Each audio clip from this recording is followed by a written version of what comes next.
The Johnson Wax Program with Fibber McGee and Molly.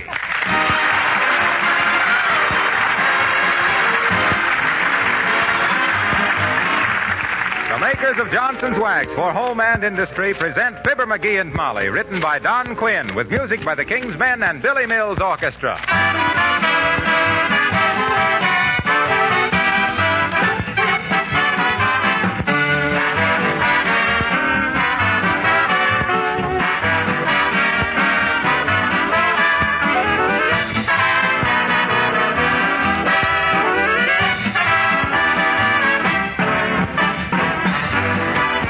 When you apply wax in your home to wood, leather, or metal surfaces, you do so because wax gives those surfaces protection.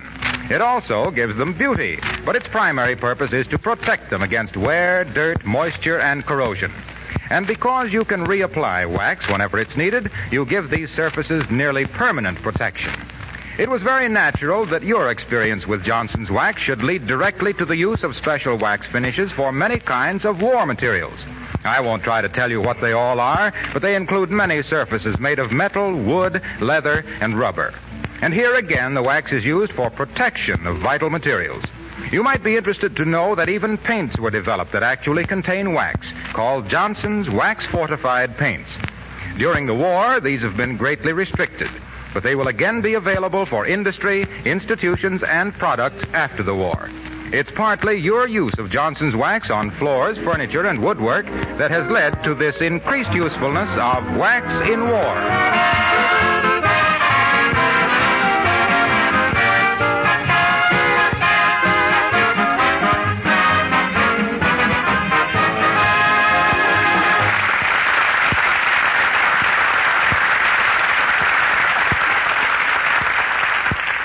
When Pop was a kid and had a yen for some ice cream, he could jolly well spend the afternoon turning the crank of the freezer. And now with the drugstores so short of congealed cow juice, we find history repeating itself in the kitchen of 79 Wistful Vista, the home of Fibber McGee and Molly.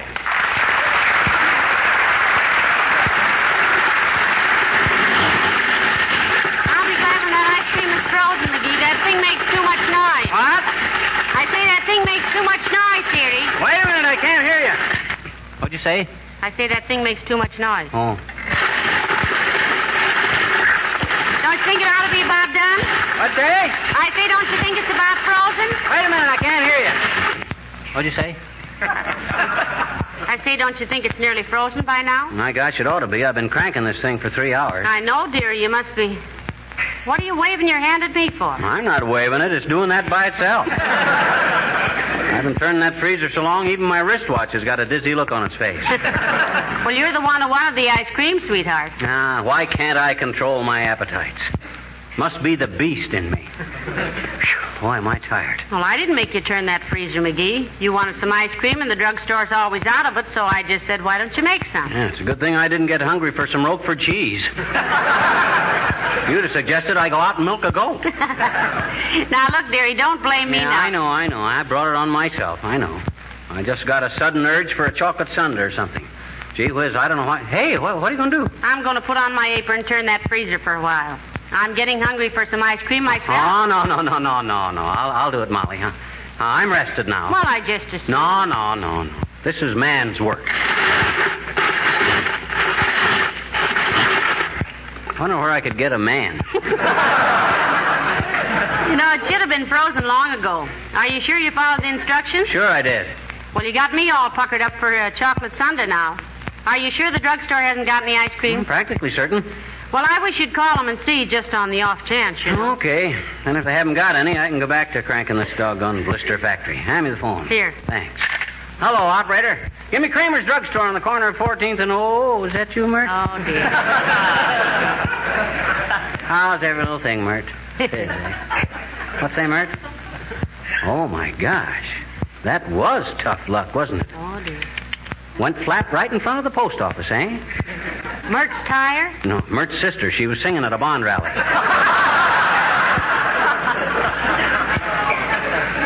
What's that, Mert? Okay, I'll try again later. Well, thanks anyway, Mert. Drugstore don't answer. Say, let's go down there and see if they have any ice cream. Ah, now you're talking. That's the deal, Tootsie. Maybe when this darn thing finds itself all alone in the house, it'll get the cold chills or something. Well, I'll go get my hat and purse now. You lock the back door. Okay. Ah, there goes a good kid. Just going to the drugstore because she knows I want some ice cream. Well, looks like it's my duty to get my cutie patootie some tutti frutti. Personally, don't see why. Come in. Hi, mister. Oh, hi there, little girl. How do you do it? Do what, mister? How do you figure out just when the most inconvenient time will be to drop in here? Why? Huh? What? Sure. Sure what? Doggone it, sis. Make it snappy, will you? Mrs. McGee and I are going down to the drugstore. What was it you wanted? You know what, mister? No, what? I just joined the Boy Scouts a little while ago. You what? I just joined the Boy Scouts, I bet you. Gee, they're swell. Yeah, but now, wait a minute. Did you know that this is their 34th anniversary, mister? Did you? Is it really? 34th. But you're a girl. How did they ever manage? Well, I've always wanted to join the Boy Scouts because my brother was a Boy Scout, and now he's in the Marines, and I bet you he'd be glad to know I joined the Boy Scouts on their 34th anniversary, I bet you. Doggone it, sis, don't talk nonsense. I said don't talk nonsense. The Boy Scouts only include boys. You couldn't join. I bet you I did, though, I bet you. Now, wait a minute, sis. They were on a hike, and they went past our house, and I joined them for 10 or 12 blocks, I bet you. And I said, what patrol are you boys? And one of them said, we're Badgers. And I said, merit Badgers, and that just laid there, so. And then the scoutmaster sent me home. Yeah. None too soon, either. Seeing as I used to be a scoutmaster myself, I'm going to send you home. Go on, sis, beat it, will you? You got time to hear my poem first, mister, that I wrote for school? Is it short? Sure. Shoot. Okay. I call it, There Was an Old Lady Who Lived in a Shoe. Oh, let's hear that. I always get a honk out of Mother Goose. What'd you say? Go ahead. Okay. There was an old lady who lived in a shoe. With the housing situation, she was very lucky, too. So you can just imagine how her blood ran cold when she heard some nasty gossip that the place was half sold.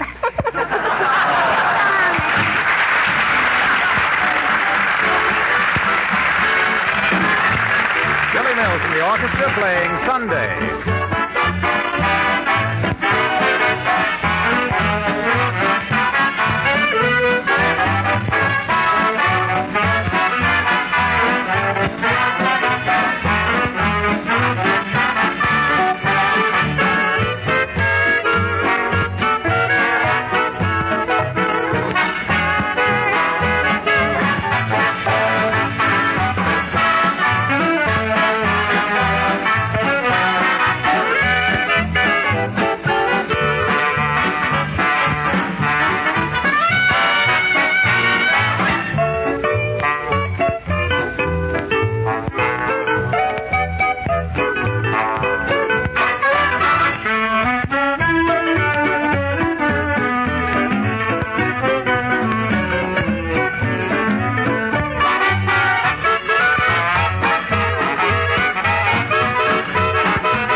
The drugstore doesn't seem to be very busy, McGee. Nobody at the soda fountain. That's wonderful. I'll get Kramer to whip us up something special. Hi, Bud. Kramer here? No, sir. He's out of town, and he won't be back till maybe Thursday. Who's Kramer? Who's Kramer? Why, he's the man who owns this drugstore. Didn't he hire you? No, I answered an ad. Oh. Well, who'd you talk to after you answered the ad? Somebody must have handed you an apron and said, go ahead. Yeah. Hey, maybe is this Kramer a narrow-sighted man with glasses that he overlooks itches with? Yeah, that's him. Is he here? No. Well, if you want to see him, you'll have to wait. What was that, Bud? I said if you want to see Kramer, you'll have to wait. Yizzle. Yeah. Youwill. Yizzle. You'll have to wait, see? Well, if we don't see him, tell him Mr. and Mrs. McGee were in. Signing. What? I said signing. I'll tell him. What do you mean, signing? I mean Certainly. Signing. Hey, what's the matter? Don't I articulate the stink? Why, of course you do, lad. Sure. Now, if yours will be so good, we'll have some ice cream. Make mine a chocolate fudge sundae with some marshmallow and a couple of cherries. No, just one cherry. Two would be fattening. I want a double banana split with strawberry and pineapple, crushed pecans, a dab of whipped cream, and a Nabisco. Well? Lady, let me bring you up to date, huh? On December 7, 1941... On that date, we was assaulted and battered at Pearl Harbor. Now, since that time, we would be set with priorities and shortages of many commodities, among which is ice cream. Well, sure, but... Yeah, sure, but yeah, well, that's different. You can have that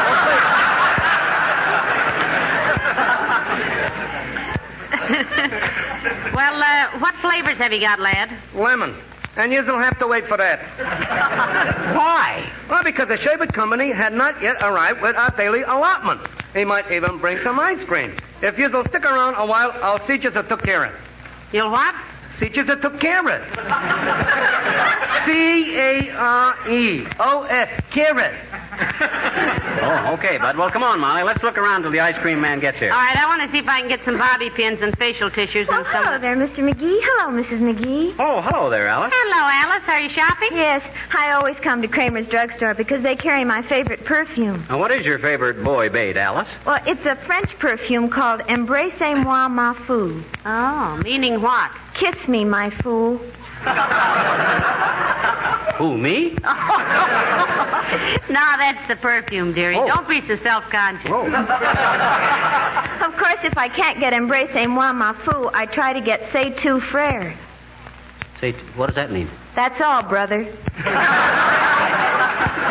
Hey, I hear Bob Hope is putting up the dough for a new brand of men's shaving lotion. Really, McGee? What's it called? Jerry Cologne. You get it, kids? It's a play on words. Cologne and Kelowna. You know, the joke is that when you say Kelowna... It ain't funny, McGee. All right, well, don't rub it in. With cologne, you just pat it on. Oh, dear. You have a serter with us, Alice?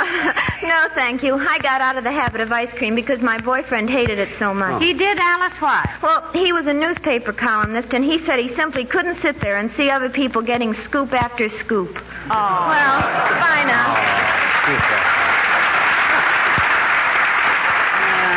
Great kid, but I wish she'd carry an umbrella. Why? I don't think she knows enough to come in out of... Hey, here's a weighing machine. I'm going to get weighed. I am too, McGee. You got a penny? Smallest I got's a nickel. Well, I've just got 1 penny. Well, we'll get weighed together. Then subtract my weight from the total, and we'll have your weight. Say, that's a wonderful idea. Get on. Okay. Penny? Well, 317. Heavenly days. Now, what's your weight so we can deduct it? My gosh, I got no idea. You mean you're going to leave me standing here with a weight of 317 and not know how much of it is mine?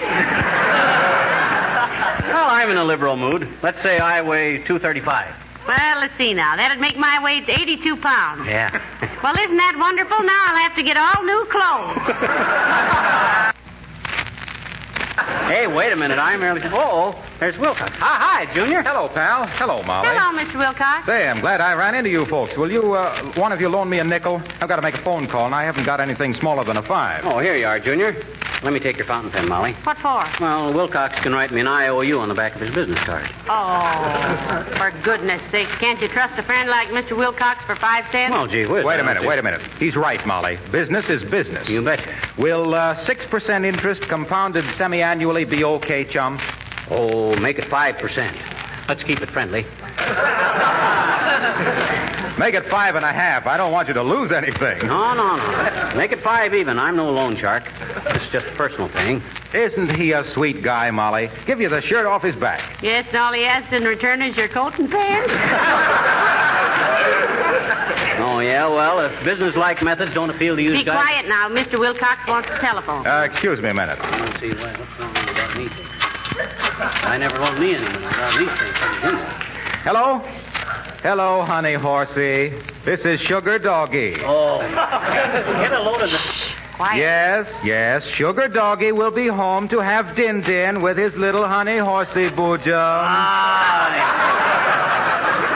Ain't that nauseating? I think it's wonderful. I wish my husband would talk to me like... Quiet, McGee. Well, I wasn't talking. What? What was that, Cookie Face? Yes, Lolly Mama. I called on Mrs. McClure. Yes, and she was delighted when she saw what Johnson's self-polishing glow coat did for her linoleum. That's the first sensible remark. Yes, and when she saw how it brought out the original colors and took away the dusty, faded appearance, she was awfully pleased. Yes, and when I told her you don't have to rub or buff Johnson's glow coat, that it shines as it dries, you should have seen her face. Though I couldn't see it myself because all I can ever see before me is your face, Star Eyes. Mm-hmm. Well... Don't do dead overtired now. Oh. Dead plenty of West. Goodbye, Elsie Pye. Ah, what a woman. Sometimes I wish she weren't so sentimental. Get to be kind of a strain, does it, Moffat? Yeah. I don't mind it when I talk to my wife, but to go through that just to keep the cook happy, oh, brother. Thanks for the nickel.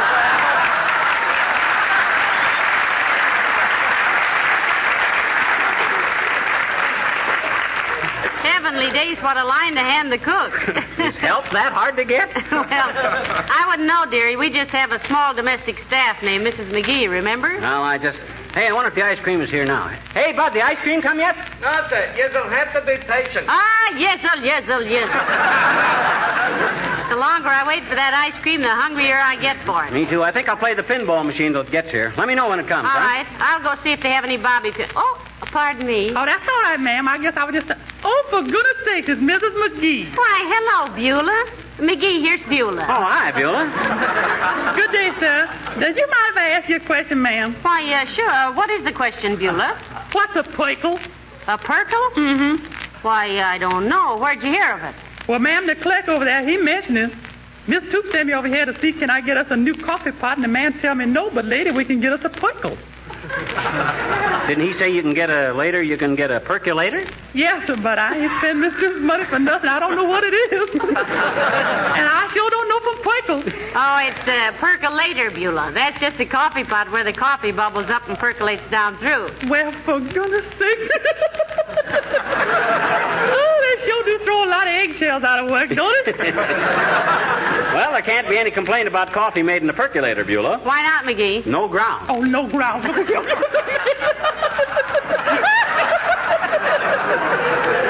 Oh, he's real amusing, ain't he, man? Well, there are them as think so, including him. Well, that all you got to get here, Beulah, a coffee pot? No, sir. Little Willie asked me to get him some art gum. Art gum, huh? Yes, sir.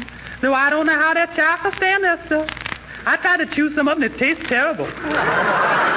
Tastes just like rubber. Well, you're not supposed to chew it, Beulah. Art gum is used to rub things out. It's an eraser. Yes.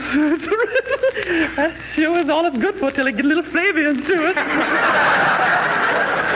Excuse me now, folks. I got to go get Mr. Toop a bottle of something. A bottle of what, Beulah? Well, if you excuse me, ma'am, I'd rather not say. I never gossips about my people. Oh. All I can say is that when Mr. Toop puts this in his pocket, he can sure sing a song of sixpence. You mean a pocket full of... Yes, sir.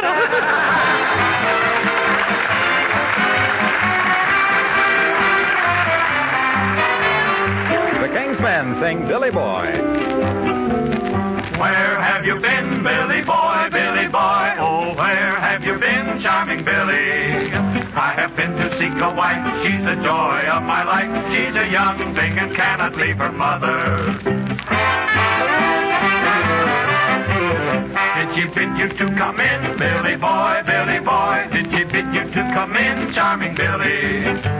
she bade me to come in. There's a dimple in her chin. She's a young thing and cannot leave her mother. Can she bake a cherry pie, Billy boy, Billy boy? Can she bake a cherry pie, charming Billy? She can bake a cherry pie quick as a cat can wink its eye. She's a young thing and cannot leave her mother. Charming Billy, why do you wait? Why don't you ask her ere it's too late? You'd better make haste, Billy, time's a-wasting. Does she ever disobey, Billy boy, Billy boy? Does she ever disobey, charming Billy? She will never disobey if you beat her once a day. She's a young thing and cannot leave her mother. Just how very young is she, Billy boy, Billy boy? Just how very young is she, charming Billy? Well, she's all of 47, but her IQ is 11. She's a young thing and cannot leave her mother. Charming Billy, I see a flaw. What will you do with your mother-in-law? You better take care, Billy, beware. Oh, her mother's very smart. She can read and write and cook, and she's more beautiful by far than any other. So as long as I know now, I must support her anyhow. Why don't I say goodbye to the young thing and marry her mother?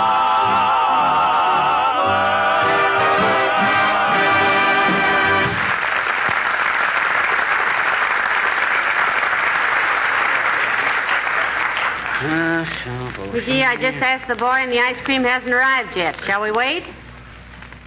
McGee, I said the ice cream hasn't... Shh, hold everything, Molly. I got one more shot to go in this pinball machine. I got a chance to hit 50,000. 50,000 what? Just 50,000. Look, I got 39.5 right now and one ball to go. Now, don't jar me. This is pretty delicate. Well, go ahead and shoot. Okay, here she goes.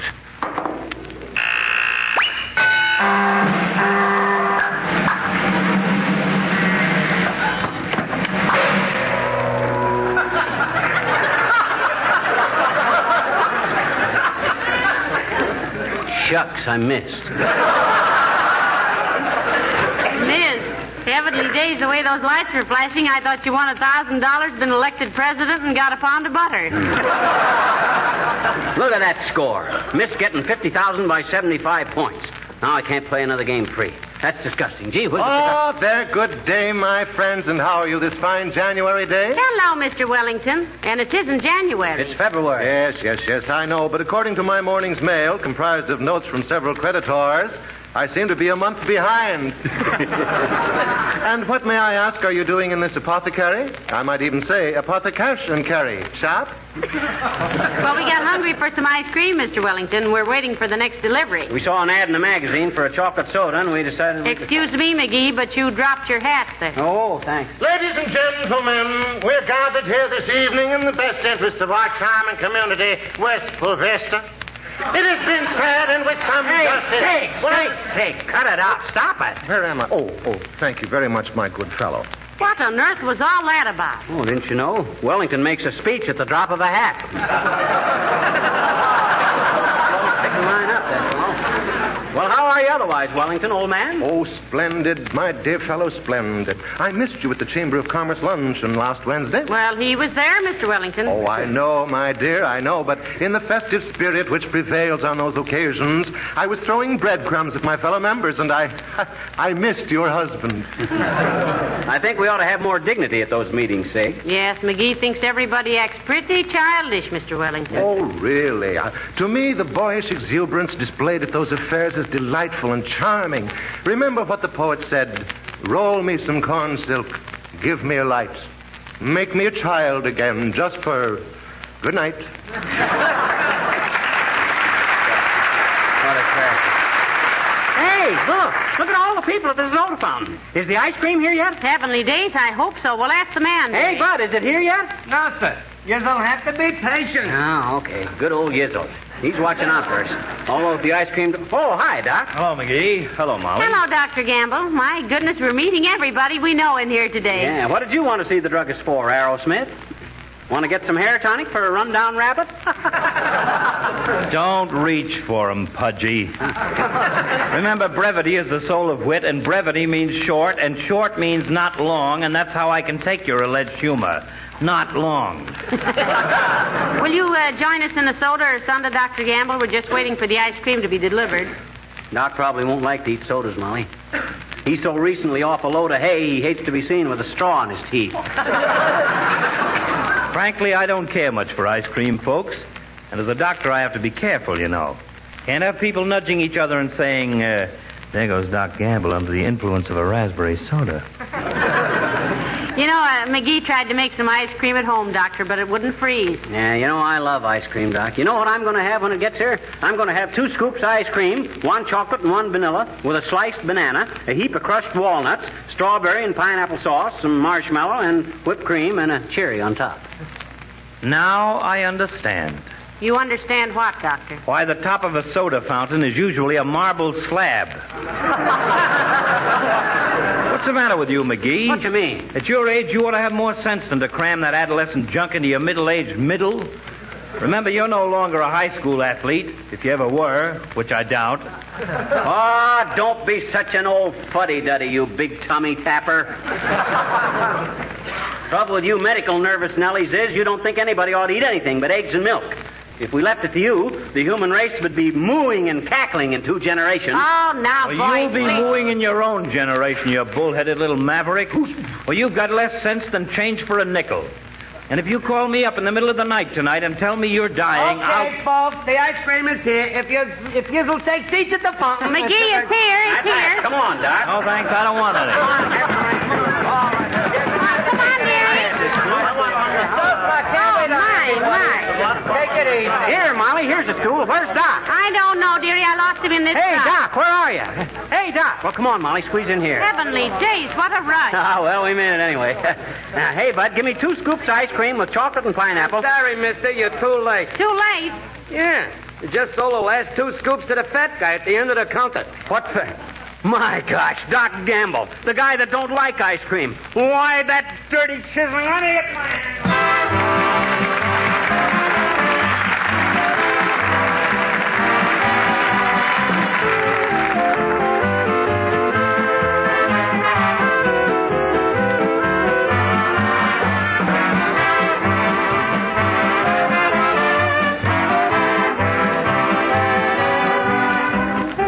The other day, I had a letter from a listener who asked me why I'm always talking about kitchen floors. Don't you realize, she asked, that we have linoleum in lots of places besides kitchens, like the bathroom, entrance hall, playrooms, even bedrooms?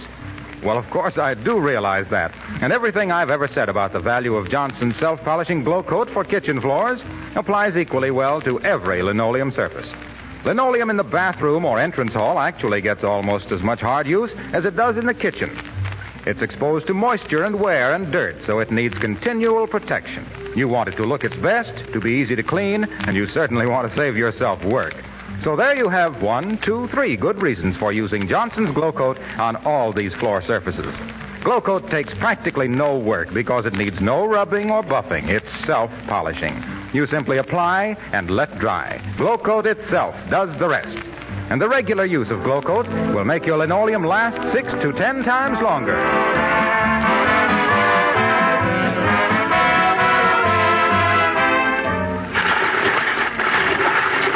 McGee, have you got that ice cream done yet? What say? I say, isn't the ice cream done yet? Wait a minute, I can't hear you. What say? I said, isn't the ice... I say, isn't the ice cream frozen yet? Well, I guess this just ain't my day to have ice cream.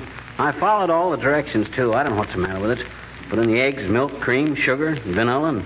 Oh, my gosh. What'd you forget? The ice. Oh, dear. Good night. Good night, all.